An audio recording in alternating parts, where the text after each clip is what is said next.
নমস্কাৰ। আজি আকৌ অকণমানি ভিডিঅ' এটা লৈ আপোনালোকৰ আগত উপস্থিত হ'লোঁ।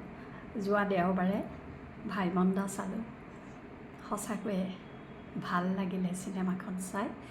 আৰু ইমনদৰ বিষয়ে মই বেছি ক'বলৈ নাযাওঁ, যিহেতু মুনীন বৰুৱা দেৱক আমি তেনেকৈ পোৱা নাই, তেখেতৰ চিনেমাহে চাইছোঁ। কিন্তু গোলাঘাটৰ মানে যিখিনি দেখা পালোঁ চিনেমাখনত, ফটোখিনি, সেইখিনি দেখি সঁচাকৈয়ে একদম মানে দেহ মন মোৰ একদম মানে হাত পৰি গ'ল আৰু পুৰণা কথাখিনিলৈ মনত পৰি গ'ল। যিহেতু মই গোলাঘাটৰেই জীয়ৰী আছিলোঁ আৰু সেই গোলাঘাট কমাৰ্চত পঢ়িছিলোঁ আৰু ডিআৰ কলেজখন যিহেতু তাত দেখা পালোঁ, সঁচাকৈয়ে সদায় মই কলেজলৈ ডিআৰ কলেজৰ মুখেদিয়ে অহা যোৱা কৰিছিলোঁ।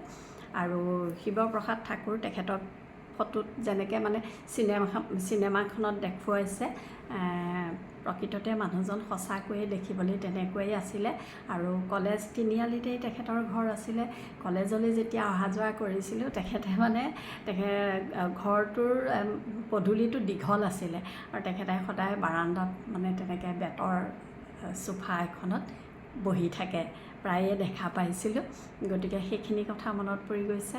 আৰু মই এনেও আগৰ মোৰ ভিডিঅ'ত কৈছিলোঁ যে গোলাঘাটৰ যিটো MSR হল, MSRৰ গ্ৰুপ, MSR থিয়েটাৰৰ গ্ৰুপ, সেই গ্ৰুপৰ লগত ময়ো এবাৰ মোৰ দশাৱতাৰ নৃত্য মই দিবলৈ পাইছিলোঁ। মই আপোনালোকক কৈছোঁ, সঁচাকৈয়ে MSR হলটো দেখা পাই মোৰ সেই পুৰণা কলেজত পঢ়া দিনৰ কথা মনত পৰি গৈছে।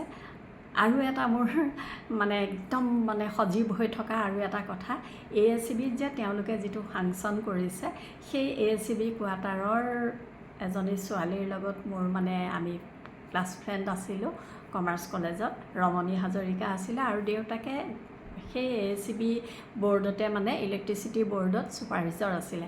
আৰু মই তেওঁলোকৰ ঘৰলৈ প্ৰায়ে যাওঁ।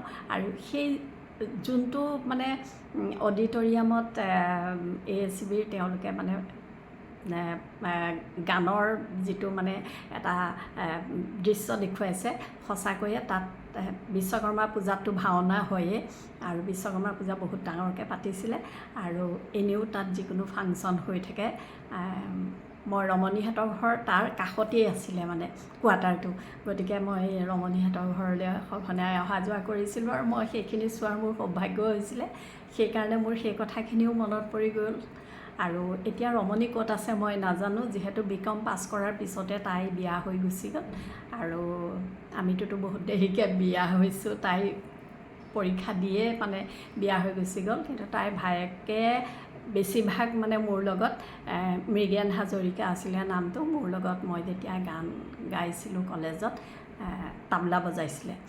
আৰু ভনীয়েক এজনী আছিলে চাৰু বুলি, ককায়েক এজন আছিলে বুবুল দা, তেওঁ ঢুকালে তেতিয়াই ৰমণী কলেজত পঢ়ি থাকোঁতেই, তাই বিয়াৰ আগে আগে।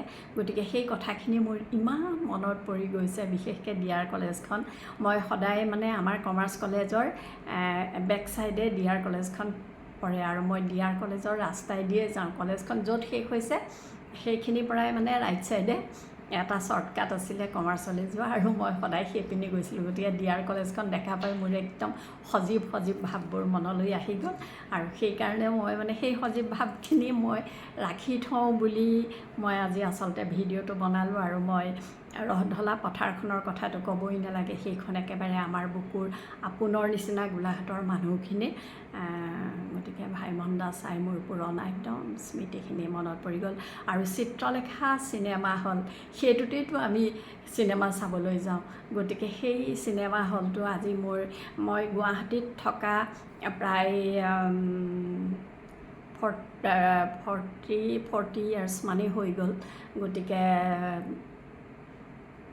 মোৰ মানে মনত পৰি গৈছে 40 বছৰৰ আগত কেনেকৈ মানে দৌৰি গৈ চিনেমা হলত চিনেমা চাইছিলোঁ, কেতিয়াবা ব্লেকতো কাটি চাইছিলোঁ। গতিকে চিত্ৰলেখা চিনেমা হলটো দেখিও মোৰ মানে খুব ভাল লাগিলে সঁচাকৈয়ে। আৰু চিনেমা হলত যিমান মানুহ আছিলে, কাৰো মুখত এটা শব্দ নাই, একদম নিস্তব্ধ হৈ সকলোৱে যে ভাইমন দা চাইছে, সঁচাকৈ ইমান ভাল লাগিলে আৰু ইমান সুন্দৰ হৈছে চিনেমাখন। আপোনালোক সকলোৱে মানে চাব। আৰু ময়ো চাই খুব ভাল পালোঁ, আমি গোটেই পৰিয়ালটোৱে গৈছিলোঁ। গতিকে মই সেইকাৰণে মোৰ কথাখিনি মই ইয়াত আকৌ মানে মনত পেলাই সংৰক্ষণ কৰি ৰাখিলোঁ। ধন্যবাদ।